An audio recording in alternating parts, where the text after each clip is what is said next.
Hi hello ನಮಸ್ಕಾರ. Speed news ವಿಶೇಷ ಕಾರ್ಯಕ್ರಮಕ್ಕೆ ಸ್ವಾಗತ. ನಾನು ಸುನಂದ ಅನ್ಸೂಯ. ಎಲ್ಲೆಲ್ಲೂ big boss big boss big ಬಾಸ್ದೇ ಸೌಂಡು. ಈ ಬಾರಿ ಎಲ್ಲಾ ಸೀಸನ್ಗಳಿಗಿಂತ ಈ ಸೀಸನ್ ಇದೆಯಲ್ಲ, ಇದು ಸಿಕ್ಕಾಪಟ್ಟೆ ಸೌಂಡ್ ಮಾಡ್ತಾ ಇದೆ ಅಂತಲೇ ಹೇಳ್ಬಹುದು. ಶೋ ಸ್ಟಾರ್ಟ್ ಆದಾಗಿನಿಂದಲೂ ಸಹ ಅಶ್ವಿನಿ ಗೌಡ ಗಿಲ್ಲಿ ಮಧ್ಯೆ ಈ ಜುಗಲ್ಬಂದಿ ಇದೆಯಲ್ಲ, ಆ ಜುಗಲ್ಬಂದಿಗೆ ಫ್ಯಾನ್ಸ್ಗಳು ಮಾತ್ರ ಸಿಕ್ಕಾಪಟ್ಟೆ ಫಿದಾ ಆಗ್ತಾ ಇದ್ದಾರೆ. ಗಿಲ್ಲಿನೇ ಗೆಲ್ಬೇಕು ಅಂತ ವೀಕ್ಷಕರು ಸಹ ಹೇಳ್ತಾ ಇದ್ದಾರೆ.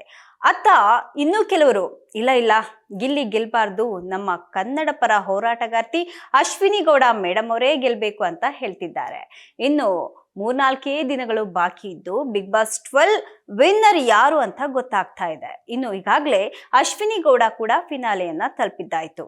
ಇಂತಹ ಒಂದು ಟೈಮ್ನಲ್ಲಿ ಕರವೇ ಅಧ್ಯಕ್ಷ ನಾರಾಯಣಗೌಡರು ಸುದೀಪ್ ಅವರನ್ನ ಭೇಟಿ ಮಾಡಿರುವಂತಹ ಫೋಟೋಸ್ ಇದೀಗ ಸಿಕ್ಕಾಪಟ್ಟೆ ವೈರಲ್ ಆಗ್ತಾ ಇದೆ. ಹಾಗಾದ್ರೆ ನಾರಾಯಣಗೌಡರು ಕಿಚ್ಚನನ್ನ ಭೇಟಿ ಮಾಡಿದಂತಹ ಉದ್ದೇಶ ಏನಿರಬಹುದು?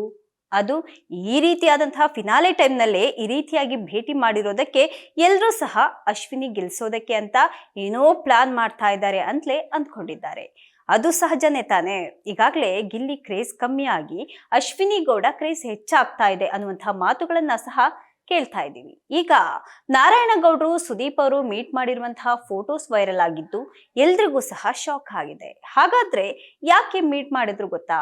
ಕರವೇ ಧರ್ಮಣ್ಣ ಹೇಳೋ ಪ್ರಕಾರ ಅವರ ಮೀಟ್ಗೂ ಬಿಗ್ ಬಾಸ್ಗೂ ಯಾವುದೇ ರೀತಿಯಾದಂತಹ ಸಂಬಂಧ ಇಲ್ಲ. ಗಿಲ್ಲಿ ನಟ ಅಶ್ವಿನಿ ಗೌಡ, ರಕ್ಷಿತಾ ಶೆಟ್ಟಿ, ಕಾವ್ಯ ಶೈವ, ಧನುಷ್ ಹಾಗೆ ಧ್ರುವಂತ್, ಮ್ಯೂಟೆಂಟ್ ರಘು 6 ಜನ ಫಿನಾಲೆ ತಲುಪಿ ಧ್ರುವಂತ್ ಈಗಾಗಲೇ ಎಲಿಮಿನೇಟ್ ಕೂಡ ಆಗಿದ್ದಾರೆ. ಅಶ್ವಿನಿ ಗೌಡ ಅವರ ಪರವಾಗಿ ಮಾತನಾಡೋದಕ್ಕೆ ಅಂತ ನಾರಾಯಣಗೌಡರು ಹೋಗಿದ್ರು ಅಂತ ಸೋಷಿಯಲ್ ಮೀಡಿಯಾದಲ್ಲಿ ಕೆಲವರು ಸುದ್ದಿಯನ್ನ ಹಬ್ಬಿಸ್ತಾ ಇದ್ದಾರೆ. ಆದ್ರೆ ವಿಚಾರ ಅದಲ್ಲ. ಈ ಭೇಟಿಗೂ ಬಿಗ್ ಬಾಸ್ ಕಾರ್ಯಕ್ರಮಕ್ಕೂ ಯಾವುದೇ ರೀತಿಯಾದಂತಹ ಸಂಬಂಧ ಇಲ್ಲ. ನಾರಾಯಣಗೌಡರು ತಮ್ಮ ಮಗನ ಮದುವೆಗೆ ಇನ್ವಿಟೇಷನ್ ಕಾರ್ಡ್ ಅನ್ನ ಕೊಡೋದಕ್ಕೆ ಅಂತ ಸುದೀಪ್ ಅವರ ಮನೆಗೆ ಹೋಗಿದ್ದಾರೆ. ಈ ವೇಳೆ ಫೋಟೋವನ್ನ ಕೂಡ ತೆಗೆಯಲಾಗಿದೆ. ಸಿಎಂ ಸೇರಿದಂತೆ ಅನೇಕ ಸಚಿವರು ಹಾಗೆ ಕಲಾವಿದರಿಗೆ ನಾರಾಯಣಗೌಡ ಅವರು ಮದುವೆ ಇನ್ವಿಟೇಷನ್ ಕಾರ್ಡ್ ಅನ್ನ ಕೊಟ್ಟಿದ್ದಾರೆ. ಹೀಗೆ ಸುದೀಪ್ ಅವರ ಮನೆಗೆ ಕೂಡ ಹೋಗಿ ಇನ್ವಿಟೇಷನ್ ಕಾರ್ಡ್ ಅನ್ನ ಕೊಟ್ಟಿದ್ದಾರೆ ಅಂತ ಈ ರೀತಿಯಾಗಿ ಹೇಳಿದ್ದಾರೆ. ಅಂತಹ ಟೈಮ್ನಲ್ಲಿ ತೆಗೆದ ಫೋಟೋಸ್ ಅನ್ನ ಎಲ್ಲರೂ ಸಹ ಶೇರ್ ಮಾಡ್ಕೊಳ್ತಾ ಇದ್ದಾರೆ. ಹಾಗೆ ಜನರಲ್ ಆಗಿ ಡಿಜಿಟಲ್ ಮೀಡಿಯಾದಲ್ಲಿ ಕೂಡ ಶೇರ್ ಮಾಡಿದ್ದಾರೆ. ಜನವರಿ 17 ಹಾಗೆ 18ರಂದು ಬಿಗ್ ಬಾಸ್ ಫಿನಾಲೆ ನಡೆಯುತ್ತೆ.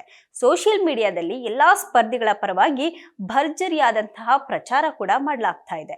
ಗಿಲ್ಲಿ ಹವಾ ಮಾತ್ರ ಸಿಕ್ಕಾಪಟ್ಟೆ ಜೋರಾಗಿದೆ. ಹೀಗಾಗಿ ಗಿಲ್ಲಿನೇ ಪಕ್ಕಾ ವಿನ್ನರ್ ಅಂತ ಎಲ್ಲರೂ ಸಹ ಹೇಳ್ತಿದ್ದಾರೆ.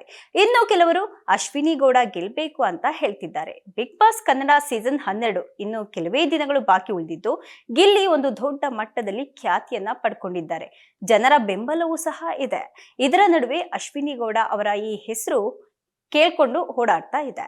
ಅಶ್ವಿನಿ ಗೌಡ ಅವರನ್ನ ಗೆಲ್ಸೋದು ಅನ್ನುವಂತಹ ವಿಚಾರ ಬಂದ್ರೆ ಈ ವಿಚಾರದಲ್ಲಿ ಇದರ ನಡುವೆ ಕರವೇ ಅಧ್ಯಕ್ಷ ನಾರಾಯಣಗೌಡರು ಹಾಗೆ ಸುದೀಪ್ ಭೇಟಿ ಮಾಡಿದಂತಹ ಫೋಟೋಗಳು ವೈರಲ್ ಆಗಿದ್ದು ಅಶ್ವಿನಿ ಗೌಡ ಗೆಲ್ಸೋದಕ್ಕೆ ಡೀಲ್ ನಡೀತಾ ಇದೆ.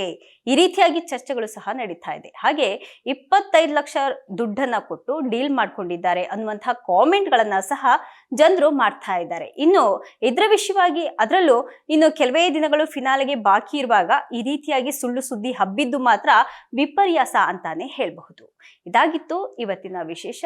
ನಿರಂತರ ಸುದ್ದಿಗಾಗಿ ನೋಡ್ತಾ ಇರಿ ಸ್ಪೀಡ್ ನ್ಯೂಸ್ ಕನ್ನಡ. ಸುದ್ದಿ ನಿಮ್ಮದು, ವೇಗ ನಮ್ಮದು.